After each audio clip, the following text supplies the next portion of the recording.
The black SUV pulled up to the private dock at 11 minutes past midnight, and nobody inside it said goodbye. Audrey Hollings sat in the back seat with a single suitcase on her lap, watching the headlights cut through the fog rolling off Lake Tahoe. The engine was still running. Her mother hadn't turned around once during the entire 3-hour drive from Sacramento. Her older brother, seated in the passenger seat, was scrolling through his phone like they were dropping off dry cleaning. "Get out," her mother said. "They're waiting." Audrey opened the door. The mountain air hit her face, cold and sharp, carrying the smell of pine and lake water. She stepped onto the gravel path, pulling her suitcase behind her. The wheels caught on a rock, and she stumbled slightly. Nobody moved to help her. "Remember what we told you," her brother said without looking up. "You smile, you cooperate, and you do not under any circumstances mention the Carver account." Audrey's stomach turned. 3 days ago, she'd been sitting in her cramped studio apartment in Midtown Sacramento, working a quiet data entry job for a logistics company, when her family had shown up unannounced. Her mother, her brother, and 2 men in expensive suits she'd never seen before. They told her she was coming with them. They told her she owed a debt. They told her she had signed off on a wire transfer, $47 million, that had been routed through a shell company and vanished. She had never signed anything. She had never even heard of the account. But they had documents with her name on them, her digital signature, her employee ID from a company she hadn't worked at in over 2 years. And now, standing on a dock at midnight, she was being handed over to a man named Leo to settle that debt. She'd heard the name before. Everyone in certain circles had. Leo ran one of the largest private logistics networks on the West Coast. Warehouses, shipping lanes, distribution channels, legitimate on paper, untouchable in practice. People called him the Quiet King of Northern California. He was 28 years old, and the last 3 men who had tried to cheat him out of money had lost everything they owned within 6 months. Audrey was 26, overweight, exhausted, and alone. And she was about to become the payment for someone else's crime. 2 figures appeared at the end of the dock. Both wore dark jackets. One was tall and broad, clearly security. The other was shorter, leaner, carrying a tablet under his arm. He approached with measured steps and stopped 5 feet from the SUV. "Miss Hollings?" She nodded. "My name is Carter. Mr. Marchetti is expecting you, if you'll follow me." Her mother's window rolled down 2 inches. "The documents were emailed this morning. Everything is in order." Carter didn't acknowledge her. He looked at Audrey, then at her suitcase. "Is this all you brought?" "It's all I have," Audrey said quietly. Something shifted in Carter's expression. It was brief, a flicker of something she couldn't quite name. Sympathy, maybe, or recognition. "This way, please." She followed him down the dock. Behind her, the SUV reversed, turned, and disappeared into the dark without its headlights on. No wave, no last look, just gravel crunching, then silence. The boathouse at the end of the dock was larger than she expected. Warm light spilled through the windows, and the smell of fresh coffee drifted through the open door. Inside, the space was clean and surprisingly comfortable. Leather seating, a stone fireplace, shelves lined with old hardcovers. It looked more like a mountain lodge than the cold holding room she'd been imagining for the last 72 hours. A man stood near the far window, his back to her, looking out at the black surface of the lake. He wore a simple dark sweater and jeans, no jewelry, no watch. When he turned around, Audrey blinked. He was younger than she expected, clean-shaven, calm eyes. He didn't look like the kind of man whose name made people go pale. "You must be Audrey," he said. His voice was steady, warm even. He crossed the room and extended his hand. "I'm Leo." She shook it, her fingers stiff with cold. "You're freezing," he said. He turned to Carter. "Get us something warm. Tea or coffee, whatever she prefers. Then he looked back at Audrey. Which do you prefer? She stared at him. Coffee, black. Good taste. He gestured toward one of the leather chairs near the fireplace. Sit down. You've had a long night. Audrey didn't sit. She stood in the center of the room, clutching the handle of her suitcase, trying to read him. She had spent her entire life learning to read rooms. Growing up as the heaviest person in a family obsessed with image had taught her how to spot cruelty before it arrived. In a glance, in a pause, in the way someone held their smile a second too long.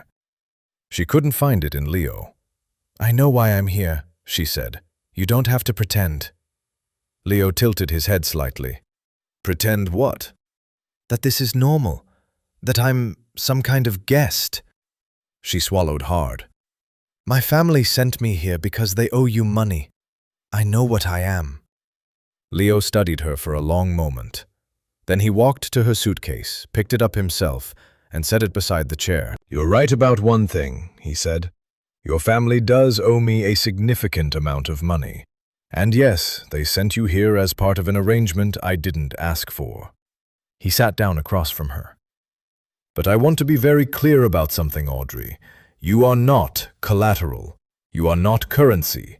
And whatever your family told you about what would happen here, forget it. She searched his face again. Still nothing. No edge, no hidden angle. Then what am I? She asked. Right now, he leaned back. You're someone who got dragged out of her life in the middle of the night by people who should have protected her. So tonight, you're a guest. Tomorrow, we'll figure out the rest. Carter returned with a ceramic mug of black coffee and handed it to her. She wrapped both hands around it and felt the warmth seep into her fingers. Leo stood. Your room is upstairs. It overlooks the lake. There's a lock on the inside of the door, and only you have the key. He paused at the bottom of the staircase. Get some sleep, Audrey. You're safe here. She watched him disappear up the stairs. Then she sat down slowly, alone in front of the fire, holding her coffee and staring at the flames. For the first time in 3 days, her hands stopped shaking. Audrey woke up to sunlight pouring through floor-to-ceiling windows she didn't remember opening. The curtains had been left pulled back, and the view hit her before anything else. Miles of dark green pine forest stretching towards snow-dusted peaks, the morning sky pale blue and enormous above it all. She sat up slowly. The bed was the most comfortable thing she had ever slept in. The sheets smelled like lavender, and the pillows were the kind that actually held their shape. For a few seconds, she forgot where she was. Then it came back, all of it, and her chest tightened. The room was large, a writing desk near the window, a bookshelf stocked with novels and travel guides, a private bathroom with a marble countertop and a basket of unopened toiletries, shampoo, lotion, a new toothbrush still in its packaging. Everything felt chosen with care, like someone had thought about what a person might need after arriving with almost nothing. She showered, changed into the only clean outfit she had left, and stood in front of the mirror for a long time. The woman looking back at her had dark circles under her eyes and tangled hair that refused to cooperate. She was thick through the hips and soft in the arms and stomach, and she had spent most of her life being reminded of it. Her mother had once introduced her at a family dinner as the one who got the appetite instead of the ambition. Her brother had laughed. Everyone had laughed. She pulled her hair into a low bun, straightened her shirt, and opened the bedroom door. The hallway was wide, with hardwood floors and framed black and white photographs of mountain landscapes. She followed the smell of food down a staircase that opened into a dining area with a long oak table already set for two. Plates of scrambled eggs, sliced fruit, fresh bread, and a carafe of orange juice were arranged neatly on one end. A woman in a white apron was setting down a small bowl of butter. Good morning, Miss Hollings, the woman said. I'm Rosa. Breakfast is ready whenever you are. Thank you, Audrey said, standing awkwardly at the edge of the room. Leo appeared through a side door a minute later, holding a mug in one hand and a folded newspaper in the other. He was dressed casually again, a gray Henley, sleeves pushed to his elbows. He looked like he'd been awake for hours. "Morning," he said. "Did you sleep?" Better than I expected. Good. He pulled out a chair for her at the table and waited until she sat before taking his own seat across from her. It was such a small gesture, but it caught her off guard. The men in her family didn't pull out chairs. They barely acknowledged she was in the room. Rosa poured Audrey a glass of juice, then disappeared into the kitchen. Leo unfolded the newspaper, but didn't read it. He watched Audrey instead, not in a way that made her uncomfortable, but with the kind of quiet attention that suggested he was paying attention to things most people missed. "Do you have any food allergies?" he asked. She shook her head. "Anything you don't eat? Rosa can adjust the menu." "You don't have to do that." "I'm asking because I want to," he said simply. "You're going to be here for a while, Audrey. You might as well eat things you actually enjoy." She looked down at her plate. The eggs were perfectly cooked. The fruit was fresh, not the kind that comes pre-sliced in plastic containers. She picked up her fork and ate slowly, trying not to show how hungry she was. They ate in relative silence for a few minutes. Through the windows, Audrey could see the property more clearly now. The estate was surrounded by a tall stone wall, partially hidden by trees. A paved driveway curved through the pines toward a gate she couldn't see from this angle. There were at least 2 other buildings on the grounds, a guest house and what looked like a garage large enough for several vehicles. How long have you lived here? She asked. 4 years. I had it built after I took over the business. He set his mug down. Before that, I was in a penthouse in San Francisco. Couldn't sleep there. Too many sirens. Too many people pretending to be important at every restaurant. She almost smiled. Almost. You don't like the city? I don't like noise for the sake of noise. He tore a piece of bread and handed the basket to her. I grew up in a loud house, shouting, arguing, doors slamming. When I finally had the money to choose my own surroundings, I chose silence. It was the first personal thing he'd shared, and it landed somewhere deep in Audrey's chest. She understood that. She had grown up in a different kind of loud, the kind where every comment about her body echoed through the house like a verdict, where family dinners felt like courtrooms, and she was always the defendant. Your house is beautiful, she said. Thank you. He paused. You don't have to be careful with me, you know. What do you mean? I can see you choosing your words, measuring everything before you say it. You've been doing it since last night. He leaned forward slightly. You don't need to do that here. If you're angry, say it. If something bothers you, tell me. I'd rather hear the truth from someone uncomfortable than a lie from someone smiling. Audrey set her fork down. She looked at him directly for the first time since she'd arrived. I keep waiting for the catch, she said. I know. My whole life, whenever something seemed decent, there was always a cost attached. Someone always wanted something. Leo held her gaze. I'm not your family, Audrey. The sentence was plain, ordinary even, but something about the way he said it, steady, without emphasis, like a fact he didn't need to prove, made her throat tighten. She picked up her juice and drank to give herself a second. After breakfast, Leo told her the estate had a garden, a small gym, and a library she was welcome to use. He gave her a phone, a new one, prepaid, with his number already saved. In case you need anything, he said. Then he disappeared into his office on the second floor and closed the door, leaving her entirely alone to do whatever she wanted. Nobody had ever done that before. Given her space without conditions, freedom without a lecture, trust without earning it first. Audrey walked through the garden for an hour, breathing in cold mountain air, letting the silence fill the places where her family's voices used to be. Leo's office occupied the entire east wing of the second floor. 3 monitors sat on a wide mahogany desk, surrounded by neatly organized stacks of folders, financial printouts, and legal documents. A whiteboard on the far wall was covered in handwritten notes, shipping routes, account numbers, delivery schedules. The room smelled like black coffee and old paper. Marcus Webb, Leo's head accountant, had been sitting at the secondary desk since 6 in the morning. He was 53, bald, wore reading glasses that he constantly pushed up his nose, and had been managing Leo's financial operations for over a decade. Nothing got past Marcus. He had once caught a 19-cent rounding error buried inside a 7-figure quarterly report.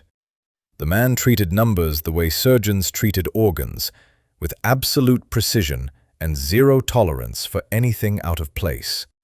Which is why, at exactly 2:47 in the afternoon, he stopped typing, removed his glasses, and said, "Leo, come look at this." Leo crossed the room and stood behind Marcus's chair. On the screen was the transfer authorization document that Audrey's family had submitted 3 days earlier, the one that claimed she had personally signed off on a $47 million wire transfer from a subsidiary account linked to the Hollings family's import business. "What am I looking at?" Leo asked. Marcus pointed to the bottom of the document. Her digital signature. Time-stamped March 14th, 2 years ago. That's the date the Hollings family says she authorized the transfer. Right. Except here's the problem. Marcus pulled up a second window, a personnel database from the same company. Audrey Hollings was terminated from Hollings Global Freight on February 28th of that same year, 2 weeks before this signature was supposedly placed. Leo leaned closer. She wasn't even employed there when the transfer happened.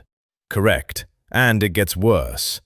Marcus opened a third file, a forensic analysis of the signature's metadata. The digital certificate used to generate this signature was issued 4 months after the transfer date. Someone created a signing credential in her name retroactively and backdated the whole thing.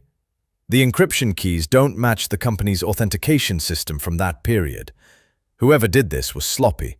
They used a newer version of the signing software that didn't even exist in March of that year.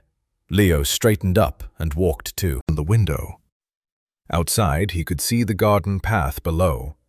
Audrey was sitting on a stone bench near the fountain, reading a book she'd taken from the library. She looked small from up here. Quiet.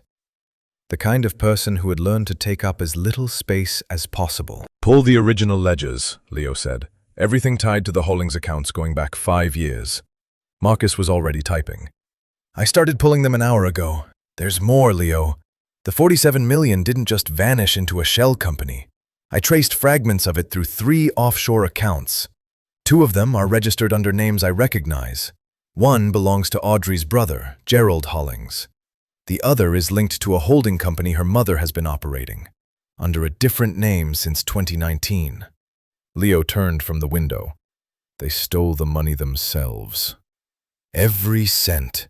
And then they manufactured a paper trail that points directly at Audrey. The forged signature, the backdated authorization, the fake employee access logs, all of it was designed to make her look like the one who moved the funds. If this ever went to court, she'd be the one facing charges. Her family walks away clean." Leo was quiet for a long time. He stood with his hands in his pockets, looking at the monitors but not really seeing them. Marcus had worked with him long enough to know that silence. It meant Leo was angry. Genuinely angry. The kind of anger that didn't come with raised voices or broken furniture. It came with decisions. "How confident are you in this?" Leo asked. "Airtight. I can have a full forensic report ready by tonight. Every discrepancy documented, every timestamp cross-referenced. If you wanted to take this to a financial arbitration board tomorrow morning, you'd win before lunch." "Don't file anything yet." Leo sat back down at his desk and opened his laptop. "I want to talk to her first." Marcus glanced toward the window. "You think she knows?" "I think she suspects, but I don't think anyone ever showed her proof." Leo pulled up the original arrangement documents her family had sent, the ones that framed Audrey's handover as a voluntary settlement of debt. "Look at the language in this agreement. The undersigned party acknowledges full responsibility for the unauthorized transfer of funds. They made her the undersigned party. She probably didn't even read what they put her name on. Or she read it and didn't have a choice. Leo closed the laptop. Either way, she's been carrying this for 3 days, thinking she actually owes me something. Thinking she's here because of something she did. He stood up again and looked at the garden. Audrey had closed her book and was watching a pair of birds land on the edge of the fountain. She reached into her pocket and crumbled something, bread maybe, saved from breakfast, and tossed it toward them. Marcus leaned back in his chair. What do you want to do? Finish the report. Every document, every timestamp, every offshore trail. I want her family's entire financial history mapped out and verified. Leo paused at the door. And Marcus, keep this between us for now. Nobody else on the team sees it until I say so. Understood. Leo walked down the hallway toward the staircase. Halfway down, he stopped and stood on the landing, watching the afternoon light move across the wooden floor. He had been in this business since he was 21. He had inherited it from his father, who had inherited it from his. He had dealt with liars, con artists, desperate men with gambling debts, and polished executives who smiled while they robbed their own partners. He thought he had seen every version of human selfishness there was. But framing your own daughter, manufacturing evidence, forging her identity, and then physically delivering her to a stranger's doorstep like a parcel to cover your tracks, that was something else. He continued down the stairs and headed for the garden door. Through the glass, he could see Audrey still sitting on the bench. The birds were eating from her hand now. Tomorrow morning, he would show her the truth. And he would make sure she understood something her family had never let her believe. That none of this was her fault. The garden courtyard had a stone path that wound between rows of wild lavender and mountain sage. A wooden pergola stood at the center, draped with climbing jasmine that hadn't bloomed yet, but filled the air with a faint green sweetness. Audrey had found this spot yesterday afternoon and already thought of it as hers. It was the only place on the estate where she couldn't see the walls. She was sitting on the bench beneath the pergola when Leo appeared at the far end of the path, carrying a manila folder and 2 mugs of coffee. He walked slowly, giving her time to see him coming. She'd noticed that about him. He never appeared suddenly. He always made himself visible first, as if he understood what it felt like to be startled by someone's presence. "Morning," he said, handing her one of the mugs. "Morning." She took it. Black, no sugar. He'd remembered. Leo sat on the opposite end of the bench and set the folder between them. He didn't open it right away. Instead, he looked out at the trees for a moment, the way someone does when they're choosing their first sentence carefully. I need to show you something, he said. And I want you to know, before I open this, that I'm not angry at you. Nothing inside this folder changes the way I see you, all right? Audrey's pulse quickened. She set her coffee on the ground beside her feet and folded her hands in her lap. All right. Leo opened the folder. Inside were printed documents, financial statements, digital signature verifications, metadata reports, and a timeline that Marcus had assembled overnight. He placed the first page on her lap. This is the wire transfer authorization your family submitted to me, he said. It has your name, your digital signature, and a date of March 14th, 2 years ago. Audrey stared at it. She had seen this document before. Her brother had shoved it in front of her in her apartment 3 days ago, telling her she had destroyed the family, that she had stolen $47 million, and this was the proof. Now look at this. Leo placed a second page beside it. This is your termination record from Hollings Global Freight. You were let go on February 28th, 2 full weeks before the date on that transfer. She looked at both pages side by side. The dates stared back at her. February 28th, March 14th. You weren't even working there when this happened, Audrey. She opened her mouth, then closed it. Her hands were trembling. Leo placed a third page in front of her.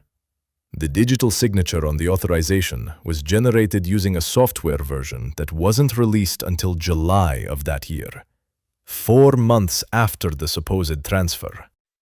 Someone built a signing credential in your name and backdated it. Audrey pressed her fingertips against the edge of the paper. Her vision blurred. She blinked hard, twice, and a tear rolled down her cheek before she could stop it. Marcus traced the money, Leo continued, his voice low and even. It moved through 3 offshore accounts. 2 of them are registered to your brother.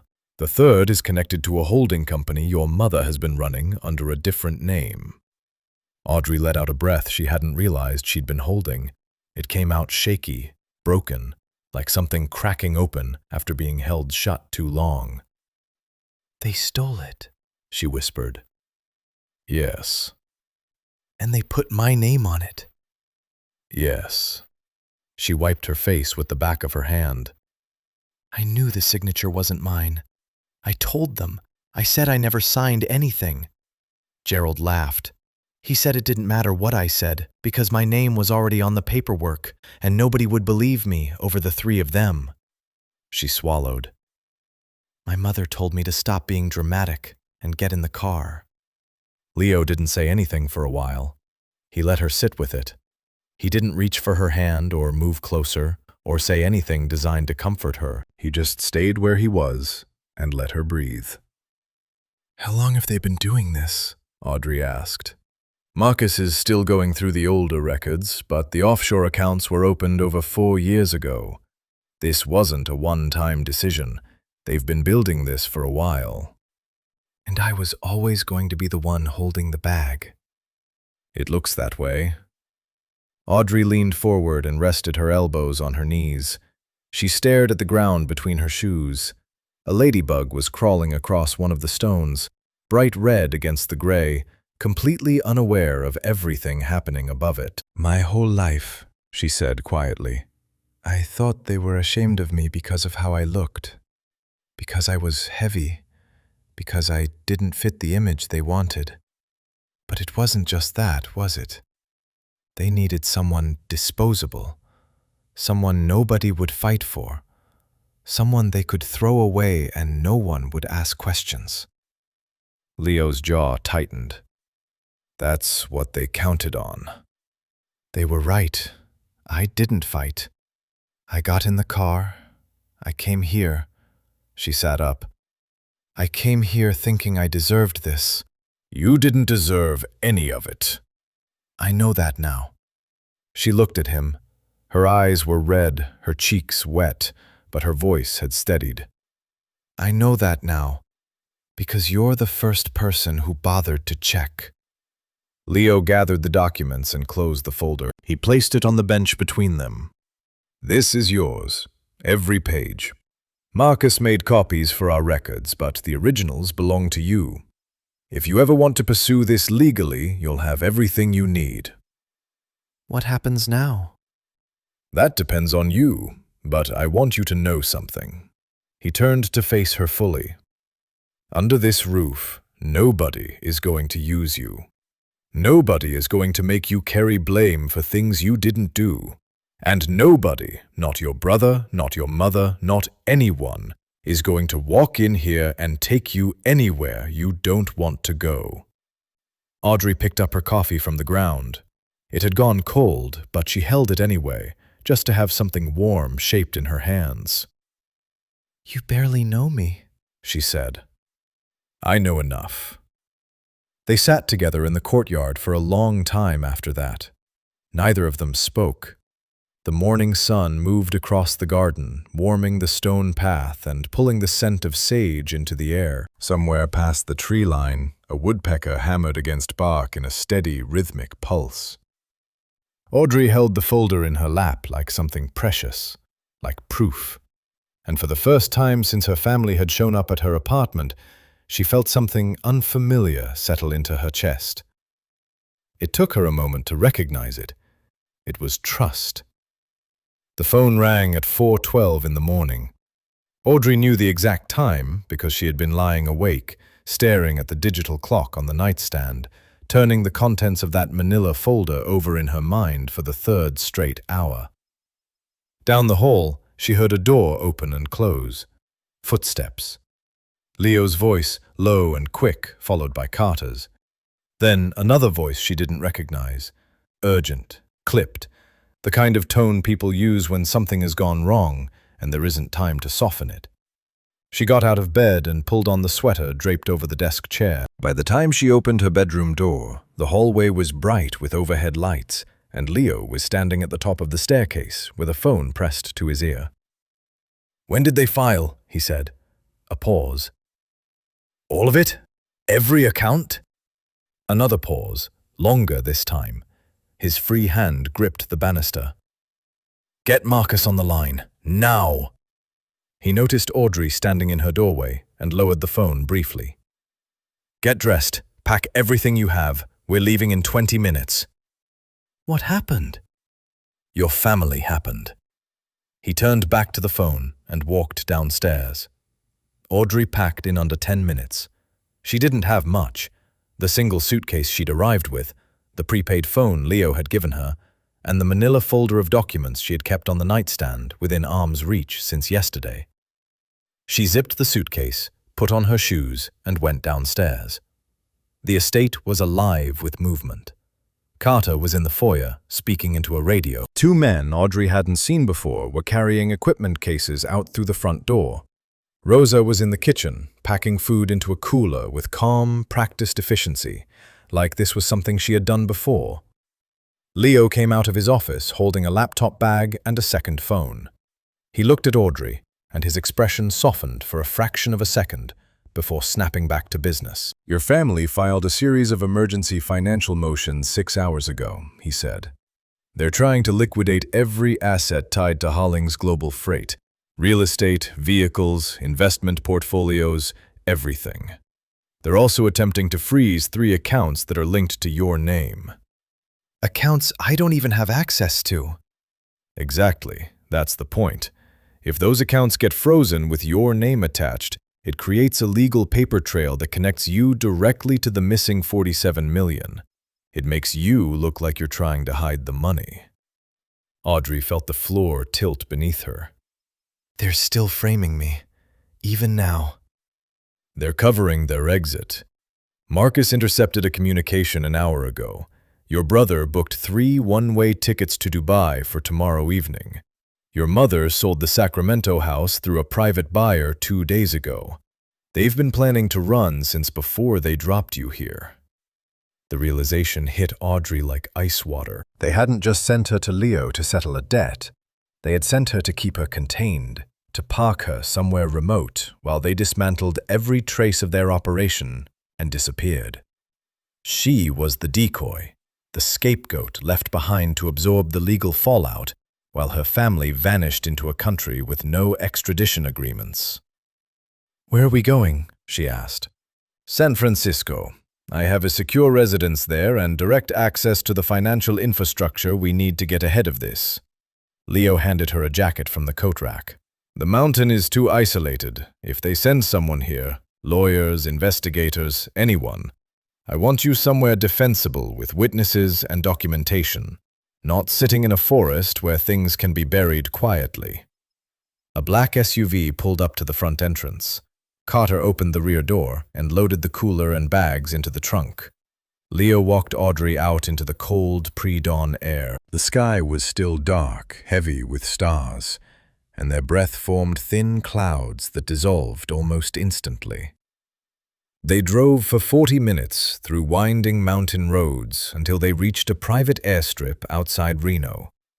A small jet was already on the tarmac, engines humming, cabin lights glowing against the desert darkness. Audrey had never been on a private plane. She had barely been on a commercial flight. The last time she had flown anywhere was a family trip to Chicago when she was 17, and she had spent the entire flight squeezed into a middle seat while her brother took up the armrest on both sides and her mother pretended she belonged to a different row.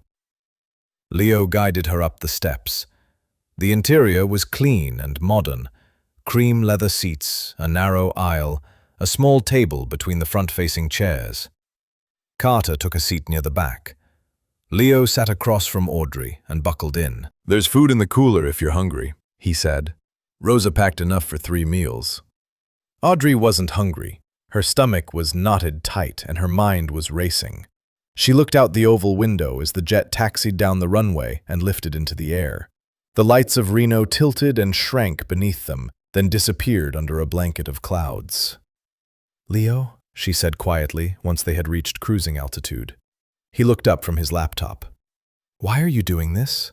You could have just handed me over to the authorities and let the courts figure it out. You have the documents. You know I didn't take the money. You could walk away from all of this and still come out fine." Leo closed his laptop and leaned back.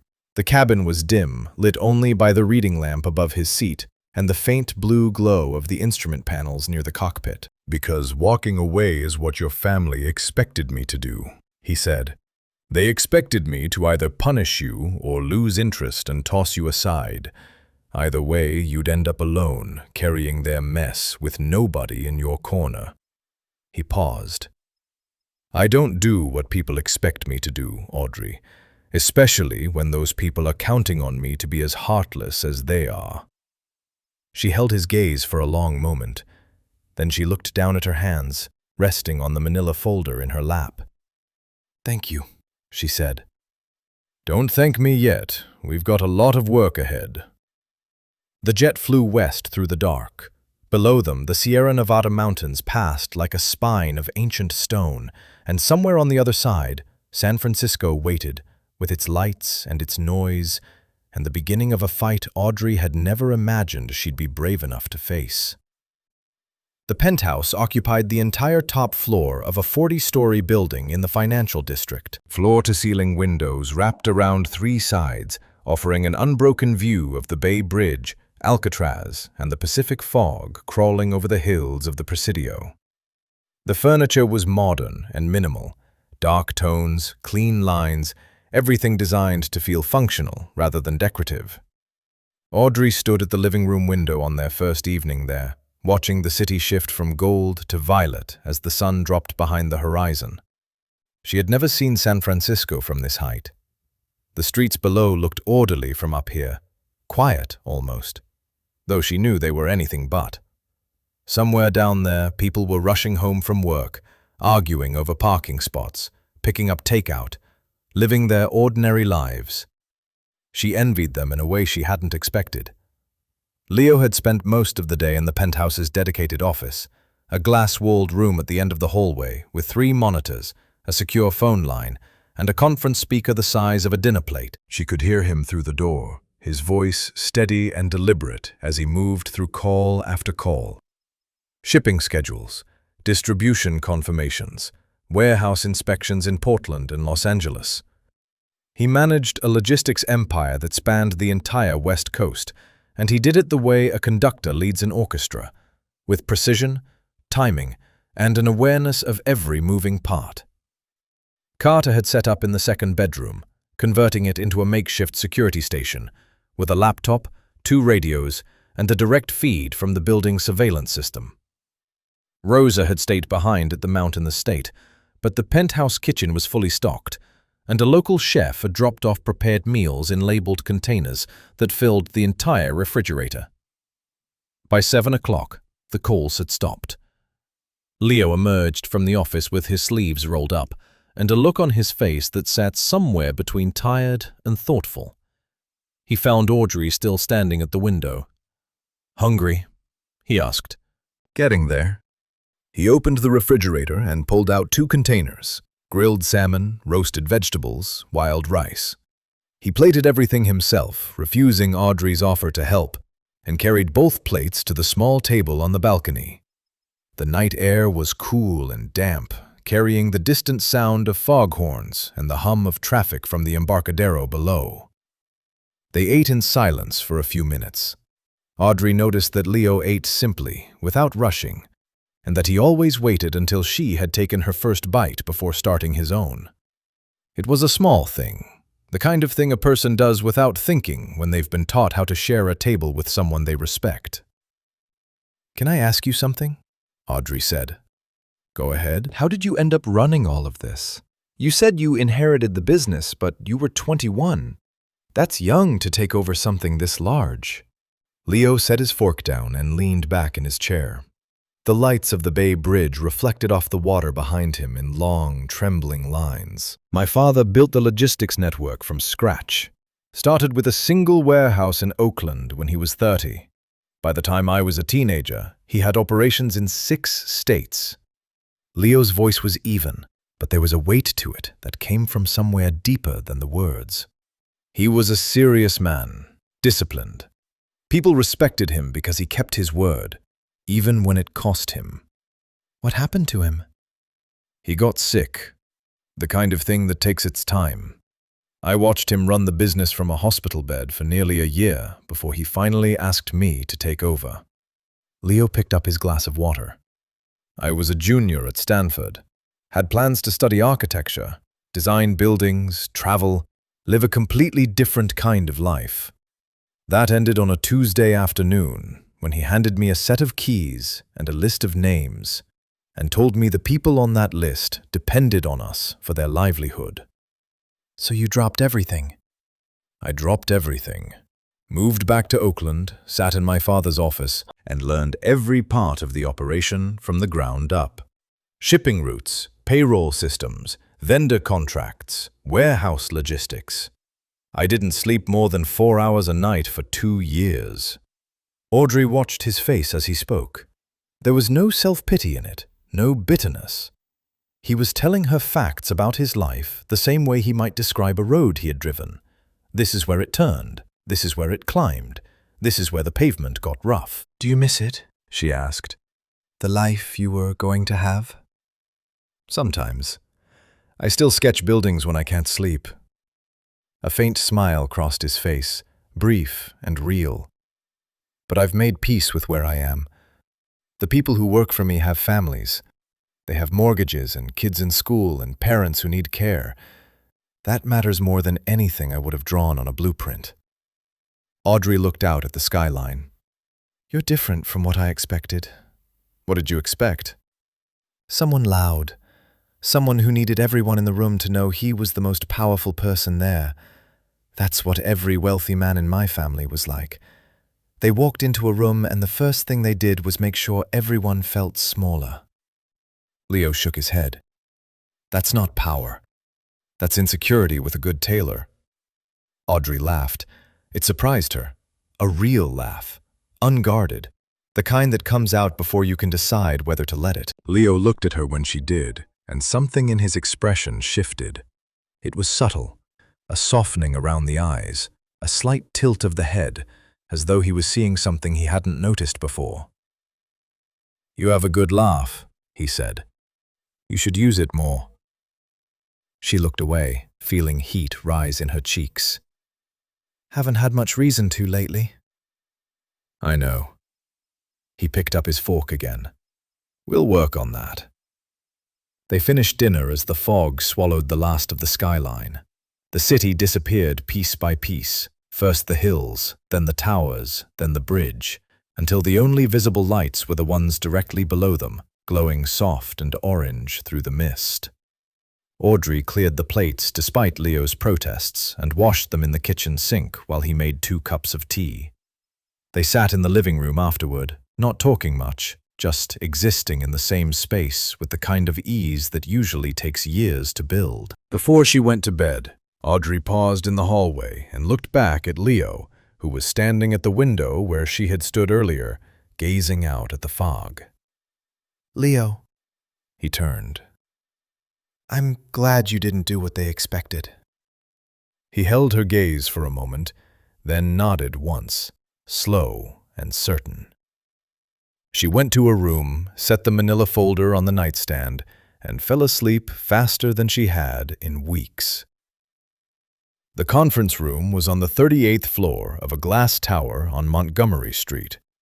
Long mahogany table, 12 leather chairs, a wall of windows overlooking the Transamerica Pyramid and the rooftops of Chinatown beyond it.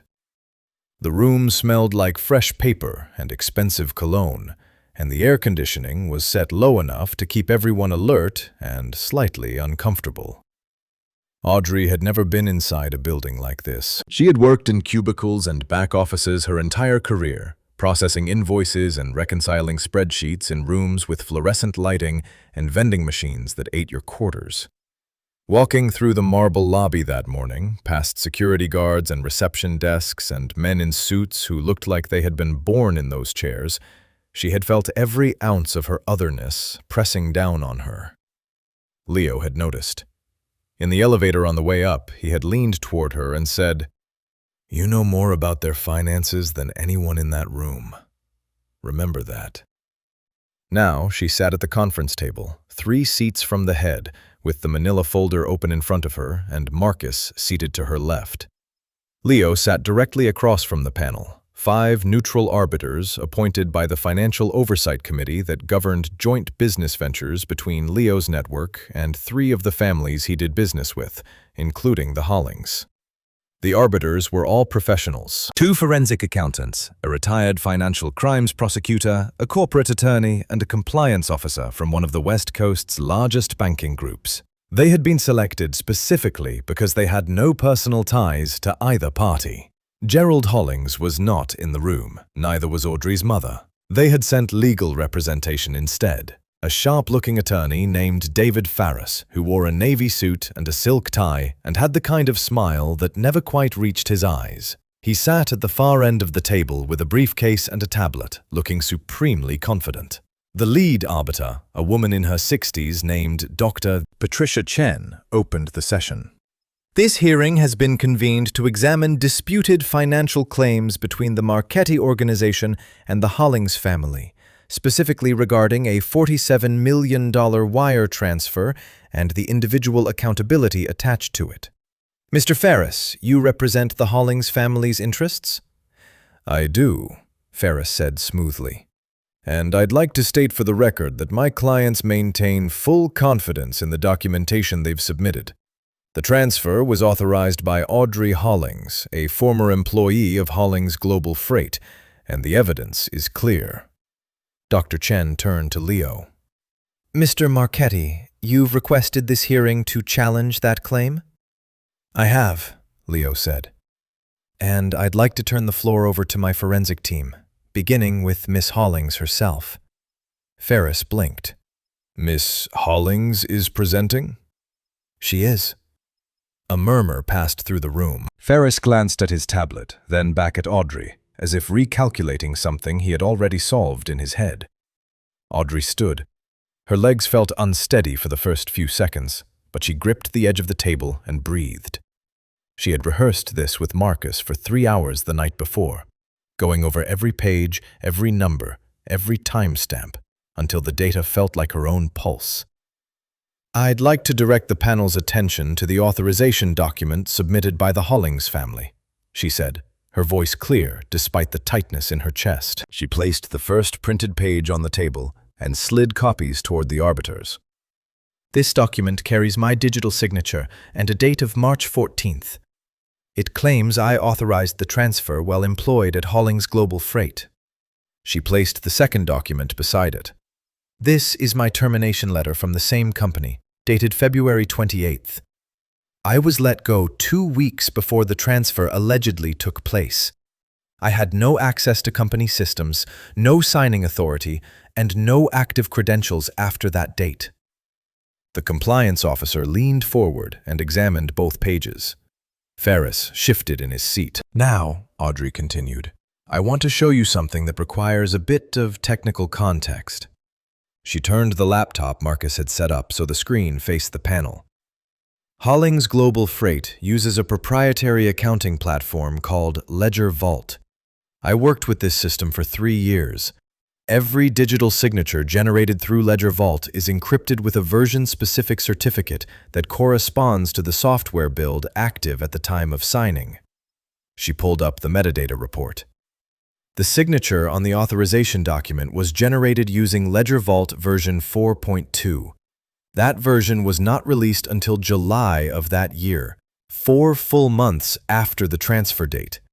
It is technically impossible for this signature to have been created on March 14th. The room went quiet. Dr. Chen removed her glasses and studied the metadata printout. The forensic accountants exchanged a glance. Ferris cleared his throat. Metadata can be corrupted. Software logs aren't always reliable. My clients— I'm not finished, Audrey said. Ferris closed his mouth. She placed a third set of documents on the table. These are the offshore account registrations that received the $47 million in 3 separate transfers over a 9-month period. 2 accounts are registered to Gerald Hollings under alternate business names. The third is connected to a holding company operated by my mother. Marcus Webb, Mr. Marchetti's forensic accountant, has verified these findings independently and prepared a full trace report, which I'm submitting to the panel now. Marcus slid a bound report across the table to Dr. Chen. 26 pages, tabbed and color-coded. The lead arbiter spent a full minute flipping through it. Then she looked at Ferris. Mr. Ferris, were you aware of these offshore accounts? Ferris hesitated for the first time. I'd need to consult with my clients before responding to that. I'd recommend you do so quickly, Dr. Chen said. She turned to the panel. Based on the preliminary evidence presented, I'm recommending an immediate freeze on all financial access held by the Hollings family through joint venture accounts, pending a full forensic review. The other arbiters nodded in agreement. Audrey sat down. Her hands were trembling under the table, but her face was composed. Marcus gave her a small nod. Leo, across the table, watched her with an expression she had never seen directed at her before. Pride. The hearing adjourned 40 minutes later. Ferris left the building without speaking to anyone. As Leo, Audrey, and Marcus rode the elevator down to the lobby, the silence between them was full and warm, the kind that exists after something important has been finished well. You were remarkable, Leo said as the doors opened. Audrey clutched the manila folder to her chest. I was terrified. Those 2 things aren't mutually exclusive. She smiled. It was small, but it reached her eyes, and she let it stay. 2 days after the hearing, Carter walked into the penthouse kitchen at 6 in the morning and set his phone on the counter, face up. The screen showed a series of photographs, 3 vehicles parked in a garage 2 blocks from Leo's building, each one registered to a private corporate investigation firm based in Los Angeles. They arrived overnight, Carter said. 2 men in each car. They've been rotating shifts, watching the lobby entrance and the parking garage exit since around midnight. Leo studied the photographs while pouring his coffee. Who hired them? The firm is called Ashford & Klein. They specialize in asset recovery and corporate litigation support. Gerald Hollings retained them 48 hours ago through a proxy account. Carter swiped to the next image, a scanned copy of a legal filing. They're carrying a civil detention warrant. It claims Audrey is in possession of stolen proprietary financial data belonging to Hollings Global Freight and demands her immediate surrender for questioning. The documents Marcus gave her. That's what they're calling stolen. If they get close enough to serve that warrant, they can legally compel her to hand over everything. The metadata reports, the offshore traces, the forensic analysis. All of it. Leo set his mug down. They can't compel anything. That warrant is based on a fraudulent claim of ownership. The data Audrey presented came from our own forensic investigation. You and I know that. A process server on the street doesn't. All he needs is her name and a signature confirming delivery. Once the warrant is served, it triggers a 72-hour hold on the evidence while the court reviews it. That's 3 days where her family's lawyers can file motions to suppress, discredit, or reclassify everything she presented at the hearing. Leo was quiet for a moment. Through the window behind him, San Francisco was waking up under a thin layer of morning fog, the tops of buildings poking through like islands in a gray sea. "Where's Audrey?" he asked. "Still asleep." "Good. Let her rest. We're leaving before noon." Carter raised an eyebrow. "Where?" "Sedona. I have a property there that's not connected to any of the business registrations. It's held under a family trust my father set up 20 years ago. No public records, no corporate filings, no digital footprint anyone outside my immediate circle would know to search for. That's a 12-hour drive. Then we'd better start packing. By 9 o'clock, Audrey was awake, dressed, and sitting in the living room with her suitcase beside her, looking like someone who had gotten used to leaving places on short notice. Leo explained the situation plainly, the investigators, the warrant, the legal strategy her family was attempting. He didn't soften it or dress it up. He had learned over the past week that Audrey preferred hard truths delivered straight. "So they're trying to take back the evidence," she said. "They're trying to buy time. If they can delay the arbitration panel's review long enough, they'll finish liquidating their remaining assets and disappear." Dubai. Most likely. Gerald's tickets were cancelled after the hearing, but Marcus found new reservations under a different name routed through London. They're adapting. Audrey folded her arms. "Then we need to be faster." They left the penthouse through a service elevator that opened into a maintenance corridor on the building's second sublevel. Carter had arranged for a clean SUV, unregistered, no GPS tracking, tinted windows, to be parked in a loading dock behind the adjacent building. A second vehicle, driven by one of Leo's security team, would leave from the main garage at the same time, heading north toward Sacramento as a decoy. By 10:15, they were on Interstate 5, heading south through the Central Valley. The landscape was flat and golden, endless rows of almond orchards and cotton fields stretching toward a horizon that shimmered with heat. Carter drove. Leo sat in the passenger seat, working on a laptop connected to a mobile hotspot. Audrey sat in the back with her folder and the prepaid phone, watching California scroll past the window like a film she was only halfway through. They stopped once at a gas station outside Bakersfield, where Carter refueled and bought water and sandwiches from the attached convenience store. Audrey stretched her legs on the cracked pavement, squinting against the midday sun.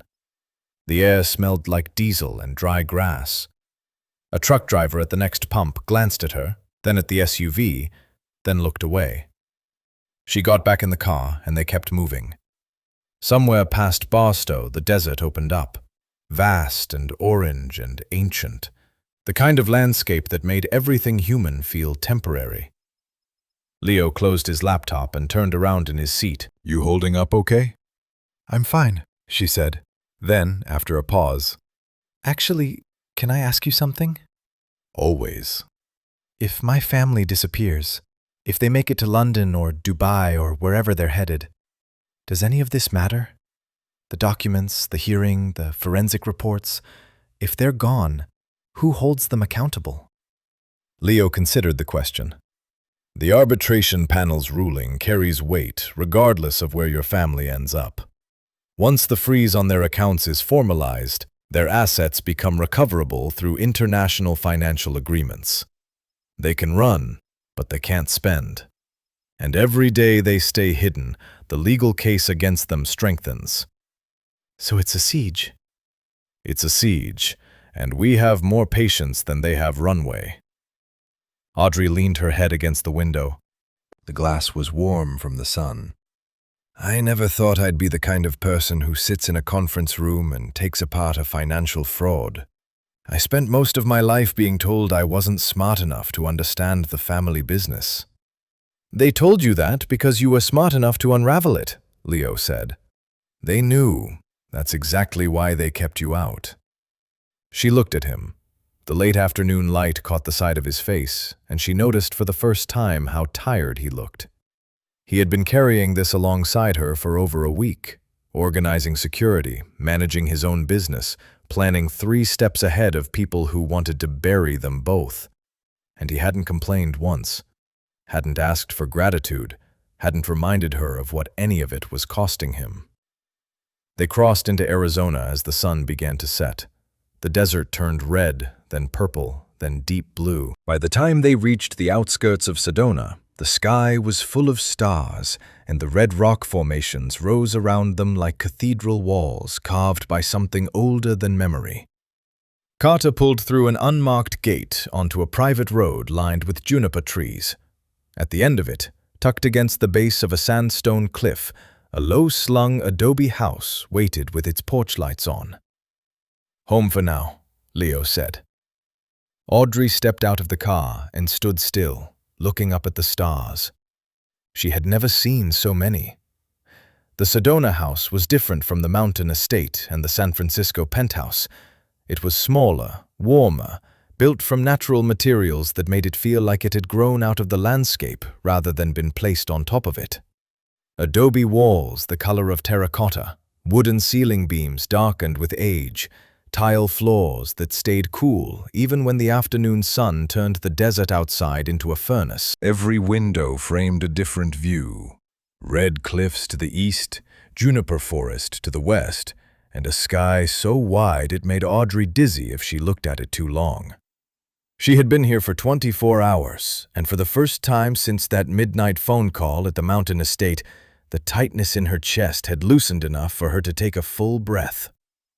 Leo had given her the master bedroom, which had a private terrace facing the canyon. She had tried to argue. It was his house, his room, but he had waved her off and taken the smaller guest room at the end of the hall without discussion.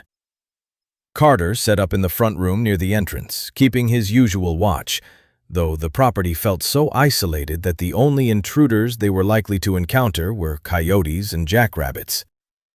On the evening of their second day, Audrey found Leo on the back patio, sitting in a low wooden chair with a sketchbook on his knee. She almost turned around, not wanting to interrupt, but he looked up before she could retreat. "Come sit," he said, nodding toward the chair beside him. She sat. The sun was going down behind the western ridge, painting the rocks in layers of amber and deep crimson. The air had cooled just enough to feel pleasant, carrying the faint smell of sage and warm stone. Somewhere in the canyon below, a bird was calling, a long, clear note that repeated every few seconds like a question nobody answered. "What are you drawing?" she asked. Leo hesitated, then turned the sketchbook toward her. It was a building, clean lines, large windows, a rooftop garden with sloped edges designed to catch rainwater. The style was modern but organic, the kind of architecture that tried to work with the land instead of ignoring it. "It's beautiful," she said. "What is it?" "Something I designed a few years ago. A community center for a neighborhood in East Oakland where I grew up. After-school programs, a small library, a kitchen where families could come for meals." He studied the drawing like he was seeing old handwriting. "I never built it. The business took over and I filed it away." "You should build it." "Maybe, someday." He closed the sketchbook and set it on the ground beside his chair. "When things are quieter." They sat together, watching the colors deepen across the canyon. The silence between them had changed over the past 10 days. In the beginning it had been cautious, two strangers measuring the distance between politeness and honesty. Now it felt lived in, comfortable. The kind of quiet that exists between people who have stopped performing for each other. "Can I tell you something?" Audrey said. "Of course." She pulled her knees up and wrapped her arms around them. "When I was 14, my school had a career day. Everyone in the class had to stand up and say what they wanted to be when they grew up. Most kids said lawyer, athlete, the usual things. When it was my turn, I said I wanted to be a forensic accountant." Leo smiled. "At 14? "At 14. I had read an article about a woman who uncovered a massive financial fraud at a pharmaceutical company by finding a pattern in the decimal points of their expense reports. I thought it was the most fascinating thing I had ever heard. That you could catch a lie just by being better at math than the person telling it." "That's essentially what you did in that conference room." "I know. And standing there, showing those arbiters the metadata, tracing the offshore accounts. That was the first time in my life I felt like the thing I was good at actually mattered to someone." She paused. "I spent years being told I was the family embarrassment, the heavy one, the quiet one. The one they seated at the back of the table during holidays so the guests wouldn't have to look at me. Her voice didn't crack. She said it plainly, the way you describe weather that is already past. My whole identity in that family was built around what I wasn't. I wasn't thin enough. I wasn't polished enough. I wasn't the kind of daughter they could show off at charity dinners. And because they made me believe that was all I'd ever be, I stopped trying to be anything else. Leo turned in his chair to face her. The last of the sunlight was disappearing behind the ridge, and the sky above them was shifting from deep orange to the first pale stars of evening. "You know what I noticed about you the first night," he said. At the boathouse? What? You didn't beg. You didn't cry. You didn't try to bargain or flatter me or make yourself smaller than you are. You walked in, put your suitcase down, and looked me in the eye. Your family had just abandoned you on a stranger's dock in the middle of the night, and you still had the composure to say, "I know why I'm here." That takes a kind of strength most people never develop, because they've never had to. Audrey looked at him. The porch light had come on automatically, casting a soft glow across his face. He wasn't performing. He wasn't flattering her. He was stating something he had observed, the way he might describe the structural integrity of one of his buildings, as a fact, measured and certain. "I need to say something," Leo continued. "And I want to be honest with you, because I think you've had enough people in your life who weren't." She waited. "I didn't expect any of this. When your family made the arrangement, I agreed to the meeting because I wanted answers about the missing money, that's all. I expected to sort out a financial dispute, recover what I could, and move on." He held her gaze. "I didn't expect you. I didn't expect someone who saves bread from breakfast to feed birds in the garden. I didn't expect someone who could dismantle a forgery in front of a panel of experts and then wash her own dishes the same evening. I didn't expect to fall for someone's warmth and integrity in the middle of what should have been a business transaction." The canyon below them had gone dark. The stars were arriving in clusters now, filling the sky from edge to edge. "You don't belong here because of a debt, Audrey. You belong here because I choose you. And if you decide tomorrow that you want to walk away and start over somewhere on your own, I'll help you do it. But I wanted you to know, before you make that choice, that you are wanted, genuinely, by someone who sees exactly who you are." Audrey didn't respond right away. She sat with his words, letting them settle somewhere deep, in a place that had been empty for a very long time. Then she reached across the space between their chairs and took his hand. They stayed like that, side by side, watching the desert sky fill with light that had traveled millions of years just to arrive at this exact moment, in this exact place, where two people who had been lonely in very different ways finally stopped being lonely together. The corporate suite occupied the entire 14th floor of a glass building in downtown Phoenix. Marcus had flown in from San Francisco the night before, carrying 2 hard cases filled with documents, 3 external drives of financial data, and the expression of a man who had spent 72 hours sleeping in 2-hour intervals and drinking coffee strong enough to dissolve a spoon. He set up in the suite's main conference room before dawn, covering the long table with printed spreadsheets, account summaries, offshore transfer records, and a color-coded timeline that stretched nearly 8 feet across the polished wood. By the time Leo and Audrey arrived at 7:30, the room looked like the inside of a financial war room.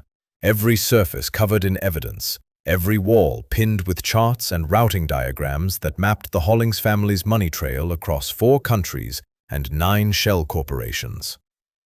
"Walk me through it," Leo said, standing at the head of the table with his jacket over the back of his chair. Marcus picked up a laser pointer and aimed it at the far left of the timeline. "The Hollings family's financial structure is built on 3 pillars. First, Hollings Global Freight, the logistics company Audrey used to work for. That's the legitimate face.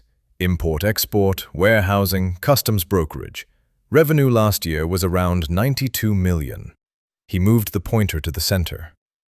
Second, a network of 6 holding companies registered in Delaware, the Cayman Islands, and Singapore. These are the vehicles they used to move the 47 million out of the joint venture accounts. Gerald set them up over a 4-year period, each one layered behind a different nominee director, so the family name never appears on public filings. The pointer moved to the right. Third, real estate. 14 commercial properties across California, Nevada, and Arizona, all purchased through the holding companies using the embezzled funds. Office buildings, retail spaces, a small hotel near Lake Mead. Total estimated value, 130 million. Leo studied the timeline. So they stole 47 million and turned it into 130. Through leveraged acquisitions, rental income reinvestment, and a few genuinely smart real estate plays. Gerald is a thief, but he's a competent one. Marcus set the pointer down. The good news is that every acquisition traces back to the original embezzled funds. The arbitration panel's preliminary ruling gives us legal standing to challenge ownership of every property in the portfolio. Audrey sat at the far end of the table, following every word. She had spent the previous evening reviewing Marcus's reports and cross-referencing them against her own knowledge of the family's accounting systems. There were details in these documents that only someone who had worked inside Hollings Global Freight would recognize. Account naming conventions, internal approval codes, the specific format Gerald used for his digital memoranda. She had flagged 11 discrepancies that Marcus had missed, each one another thread connecting the shell companies back to her brother's personal oversight. "What's the play?" she asked. Leo turned to her. "We buy them out." The room went still. "Every asset," Leo continued. "Every property, every holding company, every share of Hollings Global Freight. Marcus has identified the lenders backing Gerald's leveraged acquisitions. Most of them are mid-tier commercial banks that extended credit based on inflated asset valuations. When those valuations are corrected using the real numbers, the ones that account for the embezzled capital at the foundation of every purchase, the loans go underwater. The banks will want out." Marcus nodded. "I've already made preliminary contact with 3 of the 5 primary lenders. When they see the forensic report and the arbitration panel's findings, they'll have 2 choices. Take the loss and write it off, or sell the debt to a buyer willing to assume the risk at a steep discount." "And that buyer is you," Audrey said, looking at Leo. "That buyer is us," Leo said. "I'm restructuring the acquisition through a new entity. Your name will be on it alongside mine. The assets your family built using stolen money will be recovered, reorganized, and managed legitimately." Audrey leaned back in her chair. The weight of what he was describing settled over her slowly. Her family had spent years constructing an empire on a foundation of fraud, and in the span of 2 weeks, the entire structure was about to be pulled out from under them through the same financial channels they had exploited. "Gerald will fight this," she said. "Gerald is already fighting it. His lawyers filed 4 separate motions yesterday trying to block the arbitration panel's asset freeze. Every one of them was denied." Marcus pulled up a document on his laptop. "As of this morning, the panel has formally classified the Hollings family's submitted documentation as fraudulent. That ruling strips them of standing in any joint venture dispute and triggers automatic default on all shared accounts. Which means," Leo added, "their access to the logistics network, the distribution channels, the warehouse contracts, all of it, is severed. Effective immediately." Audrey stared at the timeline stretching across the table.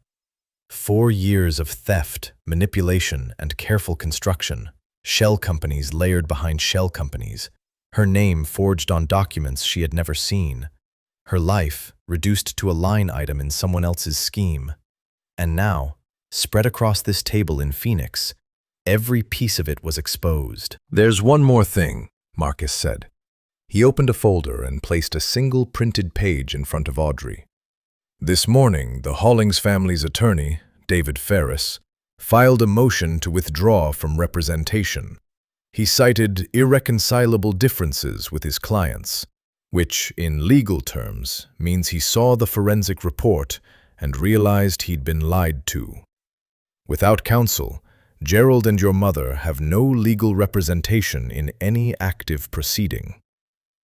They're alone, Audrey said. Completely. Their accounts are frozen, their assets are being acquired, their legal team has walked away, and their travel is restricted pending the fraud investigation. The flight reservations through London were flagged and cancelled by international banking compliance 3 days ago. Leo sat down across from Audrey. This is what accountability looks like, Audrey. It's not dramatic, it's not loud. It's paperwork and patience and making sure every number is right. She picked up the withdrawal notice and read it twice. David Ferris, the man in the navy suit who had sat at the end of that conference table with such supreme confidence, had quit. Her brother, who had laughed while shoving forged documents in her face, was now stranded without a lawyer, without money, and without options. She set the page down and looked at Leo. What happens to the freight company's employees? The warehouse workers, the drivers, the office staff? Leo held her gaze. Every single one of them keeps their job. The company gets restructured under new management with clean books and legitimate operations. Nobody loses their livelihood because your family decided to cheat. Audrey pressed her palms flat against the table. She took a deep breath, held it, and let it go. Then, let's finish this, she said. The Malibu villa sat on a bluff overlooking the Pacific, set back from the coastal highway behind a row of mature cypress trees that blocked the road noise and the view from passing cars.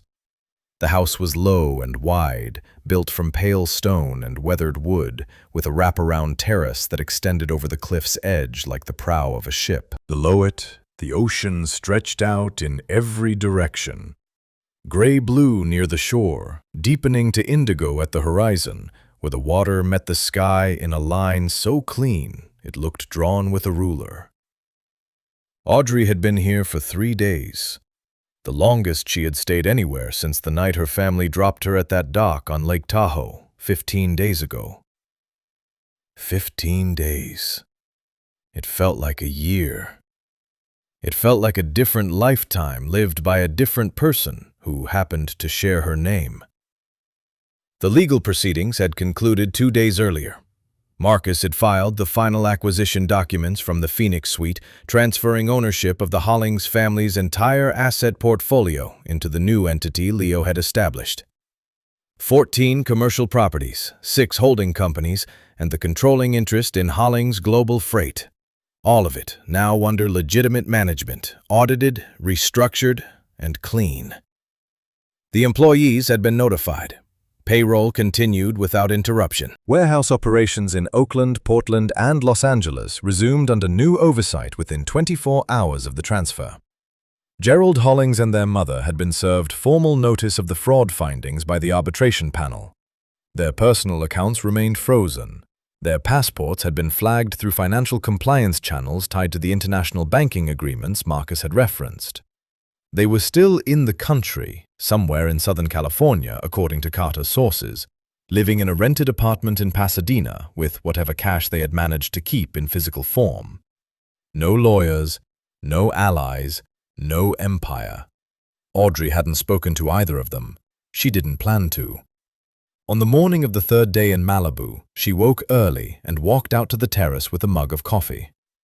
The air was different here than in the mountains or the desert. It tasted like salt and kelp and something ancient, carried across thousands of miles of open water. Pelicans flew in formation along the shoreline, skimming the waves so close their wingtips nearly touched the surface. A fishing boat sat motionless about a mile out, its silhouette dark against the morning light. She heard Leo's footsteps behind her and didn't turn around. She had learned his walk by now, steady, unhurried, the slight pause before he stepped onto the terrace as if checking whether she wanted company or solitude. She liked that about him. He always gave her the choice. He stood beside her at the railing, holding his own coffee, and for a while they just watched the ocean together. 2 weeks of running, planning, fighting, and surviving, and now there was nothing left to run from. The silence between them wasn't cautious anymore, and it wasn't comfortable in the way it had been in Sedona. It was something deeper, the kind of silence that exists between people who have seen each other clearly and decided to stay. I got off the phone with Marcus an hour ago, Leo said. The final audit is complete. Every account reconciled, every property title transferred. It's done. Audrey nodded slowly. All of it? All of it. She took a sip of her coffee and set the mug on the railing. The ocean breeze pushed a strand of hair across her face, and she tucked it behind her ear. So what happens now? She asked. It was the same question she had asked in the garden courtyard at the mountain estate 12 days ago, after he had shown her the forged documents. Back then, the question had been heavy with fear. Now it carried something else entirely. Curiosity. Possibility. The unfamiliar sensation of standing at the beginning of something rather than the end. Leo set his mug beside hers. That's what I wanted to talk to you about. He reached into his back pocket and pulled out a folded document, a single page, crisp and formal, with a legal header and 2 signature lines at the bottom. He unfolded it and held it so she could read it.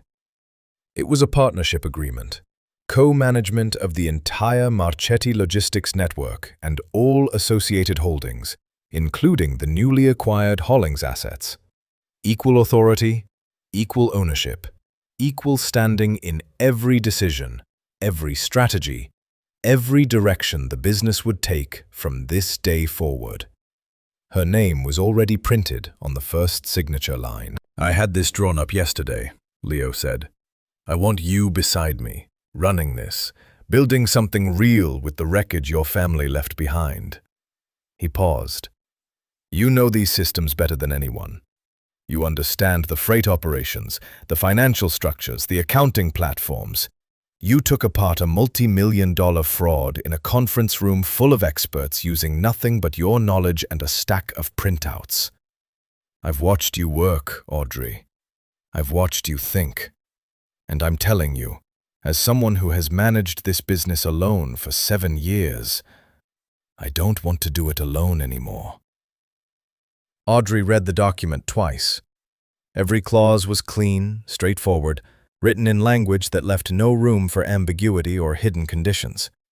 There were no contingencies, no probationary periods, no fine print that could be used to pull the rug out later.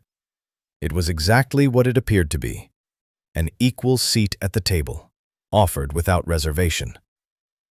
She looked up at Leo. The morning sun was behind him, and the light caught the edges of his shoulders and the outline of his jaw. He looked calm, the way he always did, but she could see something else beneath it, a flicker of vulnerability, the kind that only shows when someone has put something real on the table and is waiting to hear whether it will be accepted. You're serious, she said. I've never been more serious about anything. She folded the document carefully and held it against her chest. Then she looked out at the ocean one more time, at the fishing boat, at the pelicans, at the endless blue stretching toward the curve of the earth. 15 days ago, she had been standing on a gravel dock at midnight with a single suitcase and no one in the world who cared whether she lived or disappeared. Her family had weighed her against a debt and decided she was worth less. They had packed her up like surplus inventory and delivered her to a stranger's door, expecting her to be forgotten. She turned back to Leo. Do you have a pen? He smiled. A real one, unguarded. The kind she had seen only twice before. Once at the dinner table in San Francisco, and once on the patio in Sedona. He reached into his jacket and handed her a pen. She signed her name on the first line. He signed on the second. They stood together on the terrace, side by side, the signed document between them and the Pacific Ocean ahead of them, wide and open and full of the kind of promise that only exists when two people choose each other freely, without conditions, without pretense, and without a single reason to look back. Audrey leaned her shoulder against his. Leo rested his hand over hers on the railing. The fishing boat turned slowly toward the harbor. The pelicans circled once more, then flew south along the coast until they disappeared.